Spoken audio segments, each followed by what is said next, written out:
So a lot of people have gone missing on this road. You know, the FBI came in, they said it was exposure or freezing or alcoholism or something. But the families, they don't agree. What? Do you see it? Look at this. What the? Oh my.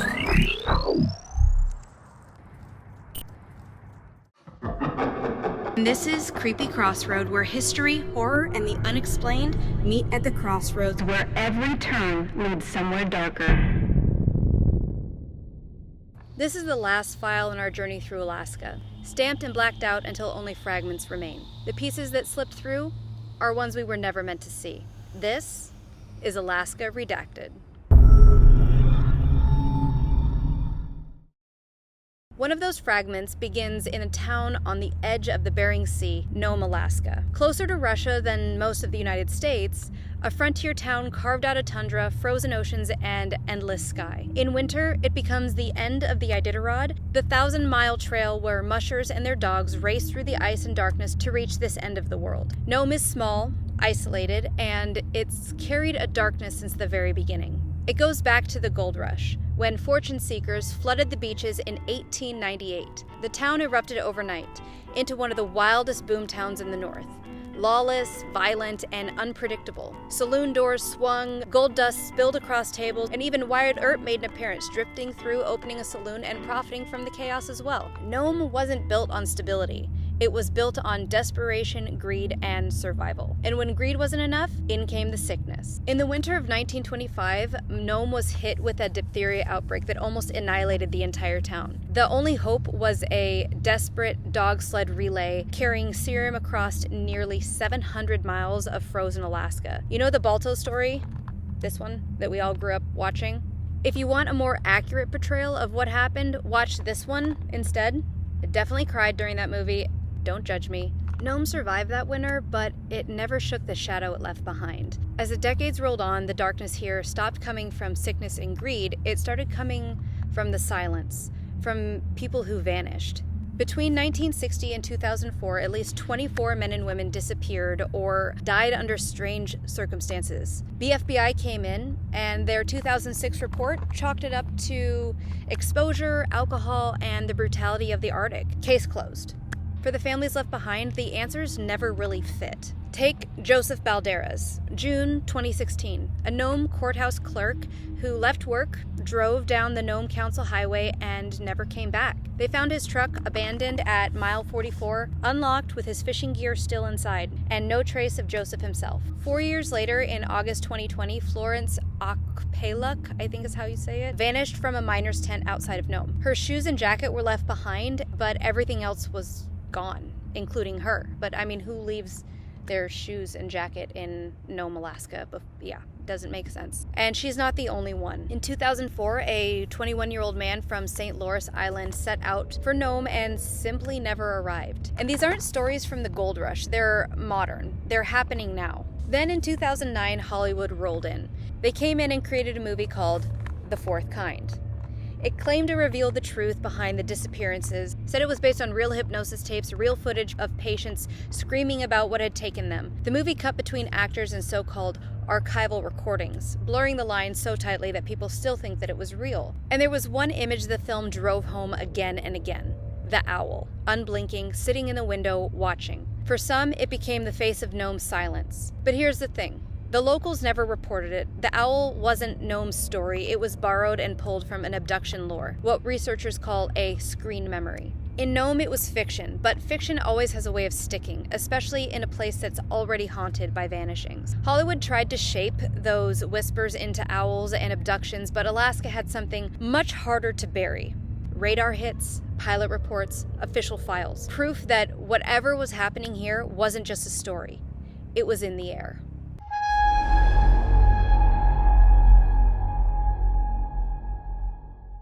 November 17th, 1986, Japan Airlines Flight 1628, a 747 cargo loaded with wine headed from Paris to Tokyo. The route was routine, crossing the Arctic, passing over Alaska, then south to Japan. The captain, Kenju Terachi, I'm probably butchering that, but we're gonna just call him Captain Kenju, was at the controls that night. A veteran with more than 10,000 flight hours. He knew the skies over Alaska, and that's why what he saw that night never left him. It started around 5:11 p.m., cruising at 35,000 feet over Fort Yukon. Two lights appeared off to the left of the plane, small at first, but kept pace with the jumbo jet. Kenju thought that maybe it was a military aircraft, but then they moved, not like planes. The lights danced, they crossed in front of each other, and then suddenly they just locked into formation. For minutes they stayed there. Then the lights surged forward, and that's when the crew saw it. A massive craft. Darker than the sky, blotting out the stars, Kenju compared it to an aircraft carrier floating in the air. Hundreds of feet long, maybe more. It paced the 747, turning when they turned, climbing when they climbed. At one point, Kenju said it felt like it was right on top of them. His hands shook as he radioed Anchorage Center. "Do you see anything on radar?" And the thing is, they did. The radar confirmed an unknown target shadowing the flight. Military radar also picked it up. This wasn't imagination. For nearly 50 minutes, the encounter continued. The 747 diverted, tried to shake it, but the object stayed with them, until finally it just vanished. The FAA investigated. The crew gave sworn testimony. Radar tapes were reviewed, and the conclusion? Yes, the object was there. Anchorage controllers had watched it themselves. But what it was, nobody could explain. Captain Kenju went public, describing what he saw, and Japan Airlines grounded him. They took him out of the cockpit, officially for health reasons. Unofficially, for saying way too much. Years later, John Callahan, the FAA division chief at the time, came forward. He revealed that the CIA and FBI had held a closed-door meeting about the case. He said that the government confiscated radar data, tapes, and records, and when he asked what to tell the public, their response? This never happened. But JAL 1628 wasn't the first time Alaska skies came alive. During the Cold War, U.S. Air Force crews reported strange encounters near the Aleutian Islands, lights that seemed to toy with them. In 1952, pilots out of Almendorf Air Force Base reported glowing objects tailing their jets. In 1965, a KC-135 tanker crew described a ball of fire pacing them across the Bering Sea before vanishing straight upwards. Other reports came in from bush pilots, men flying low over tundra who swore discs buzzed their wings and lights appeared below the aircraft before darting away into the night. These weren't green recruits. These were trained observers, and still they swore what they saw wasn't ours and was not natural.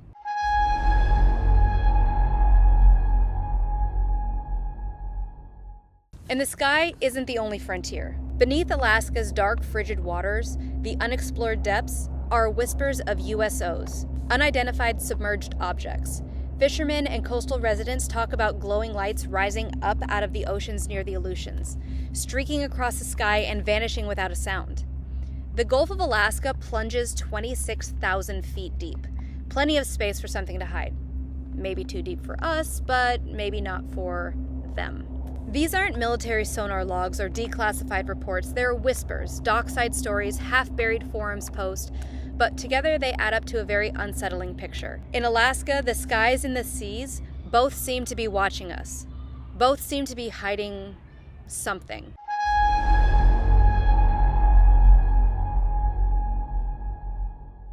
And then there's the most recent case, the one that the government couldn't deny. February 10th, 2023. NORAD tracked something drifting over Alaska at around 40,000 feet, the same altitude where passenger jets fly. No flight plan, no transponder, just there. The object was described as cylindrical, metallic, and about the size of a small car. Not a drone anyone would claim.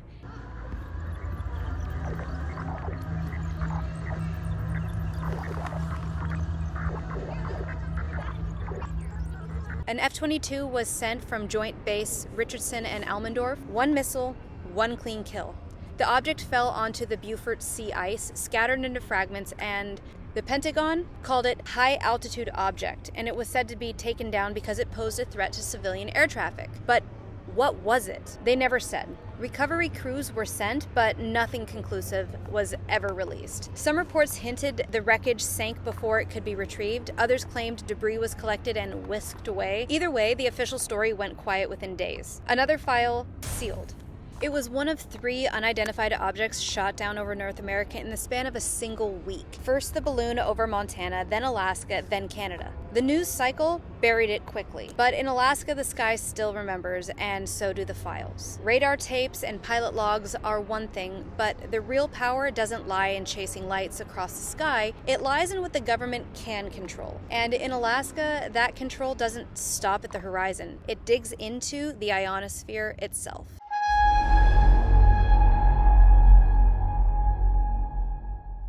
In Gakona, Alaska, there's a valley where steel towers claw the sky.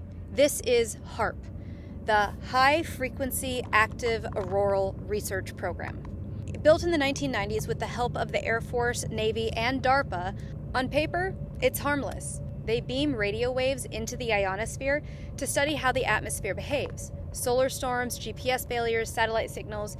It's research, they say. But since 2015, it's been run by the University of Alaska, who even hosts open houses to prove it's nothing more than science, if you believe the brochure. But the locals whisper something different. They don't talk about satellites, they talk about voices, about dreams that aren't theirs, about thoughts that they feel just don't belong. I mean, people say HAARP can reach into your brain, not with wires or implants, but with waves. Gentle at first, just enough to make you second guess yourself, to make you forget what you were about to say, and if you can forget that, what else can it make you do? And have you noticed the storms lately? All the major crazy disasters? Yeah, well, but some say it isn't nature at all. From 2005 to 2014, United Nations logged an average of 335 major weather disasters every single year, triple what we saw back in the 80s. Fires devoured Oregon and California, Texas drowned under record floods, hurricanes tore through the Carolinas, earthquakes and tsunamis shattered coastlines, and just last year, fires tore across Hawaii so fast and so destructive that entire communities were reduced to ash. The official story was wind, drought, and failing infrastructure, but conspiracy whispers said something else. It wasn't wildfire at all, that it was directed energy, that it was man-made. Scientists point to climate change, but conspiracy crowd, they point to HAARP, a storm machine, a test, and not just on the atmosphere, but of us. You've heard of DEWs, directed energy weapons? You know what I'm talking about. Lasers. Frickin' lasers. Microwave beams, invisible strikes that can cook the inside of a building without leaving a trace. They've been tested for decades, on ships, on drones, even against crowds. And HAARP's grid transmitter? Some believe it isn't a research station at all. They believe it's a weapon, a platform big enough to turn the sky itself into crosshairs. Hawaii is the most recent example. Lahaina burned so fast the entire neighborhood disappeared in minutes. Houses reduced to ash while trees remained standing, cars melted into pools of aluminum. People looked at those details and whispered, that wasn't a wildfire. That was precision, a demonstrated test. The world called them natural disasters. Conspiracists called them experiments, because HAARP doesn't need to flatten the world, just enough. A flood here, a fire there, a community erased, and the rest of us called it climate change and moved on. Meanwhile, the signals keep pulsing. And think back to earlier, when we talked about screen memories, the owl in the fourth kind, staring through the window. Psychologists say that the mind does that. It disguises trauma with something safer. But the whispers around HAARP suggest something else. That it isn't your brain protecting you, it's a signal, a broadcast. So, HAARP hums on in the Alaska wilderness, a forest of antennas pulsing with frequencies most of us never noticed. The university calls it research. But if the whispers are true, it isn't the sky they're heating up. It's us. The scariest part is you're not going to know which thoughts were yours and which ones were put there. And if you've been with me through the Alaska series, you've heard this before. From the butcher baker in the tundra, to the triangle that eats planes, to the creatures that sent whole towns running. Every story ended the same way, with the evidence buried deeper than the permafrost. This is where the Alaska file closes. For now. If Alaska taught us anything, it's this. Sometimes the truth isn't hidden in the dark, it's hidden in plain sight. And the next place we go, the shadows are waiting. Alright, if you like this episode or the Alaska series as a whole, give it a thumbs up, hit subscribe, be sure to push that notification bell because around the next turn, the story gets even more twisted. Maybe the darkest I've done yet. But if you have a bizarre or creepy or downright just disturbing story, send it to me. You can send your story to creepycrossroad@gmail.com and maybe I'll feature it in a future episode. I'd love to hear your stories, but until next time, stay creepy. actually really... I don't know what that's doing to this, but I'm not a fan.